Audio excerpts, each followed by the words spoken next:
শেরপুর জেলায় ৬৫টা ইটভাটা আছে। এর মধ্যে 2টে ভাটার ডিসি অফিস থেকে ছাড়পত্র পেয়েছে এবং এই 2টোর পরিবেশ অধিদপ্তরের ছাড়পত্র ছিল। এই মুহূর্তে নবায়ন নেই, ওরা নবায়নের আবেদন করলে নবায়ন পাবে। ধন্যবাদ। অবৈধ ইটভাটাগুলো তাহলে কীভাবে চলছে? অবৈধ ইটভাটাগুলো অবৈধভাবে চলছে। স্থায়ী বন্ধ করা, এটা সচেতনতা বৃদ্ধি করতে হবে, কারণ এখানে আমাদের দেশের এত লজিস্টিক পরিবেশে নেই যে ইটভাটা ভাঙ্গার পর সেখানে বসে থাকবে, এর মতো ব্যবস্থা নেই। আমার ভাঙে দিয়ে আসছে, সে আবার অবৈধভাবে চালু করছে, সেজন্য আমরা প্রতিনিয়ত মোবাইল চালিয়ে যাচ্ছি।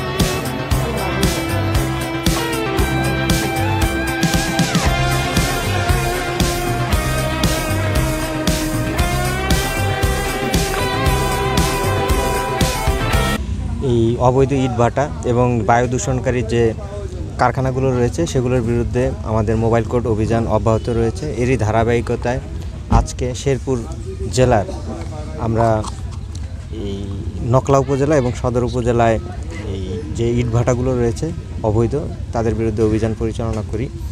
এতে আমাদের নকলা উপজেলার 8টি ইটভাটার বিরুদ্ধে আমরা অভিযান পরিচালনা করি। এর মধ্যে 4টি আংশিক ভাঙা হয়েছে এবং একটি পানি দিয়ে কার্যক্রম বন্ধ করা হয়েছে। সেখানে 7টি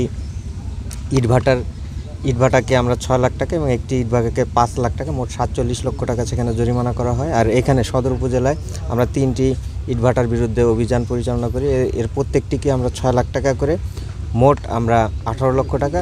এই আমরা যদি মোট করি তাহলে শেরপুর এই জেলায় আজকে অভিযানে প্রায় মোট 65 লক্ষ টাকা জরিমানা করা হয়েছে এবং 5টি আমরা যে ইটভাটা তাদেরকে কার্যক্রম বন্ধ করেছি। আর বাকিগুলোকে আমরা নির্দেশনা প্রদান করেছি যাতে বায়ু দূষণ তারা যাতে না করতে পারে এবং অতি দ্রুত এই সিটি কর্পোরেশন বা আবাসিক এলাকার পাশে যে ইটভাটাগুলো রয়েছে সেগুলো যাতে অতি দ্রুত তারা উচ্ছেদ করে ফেলে।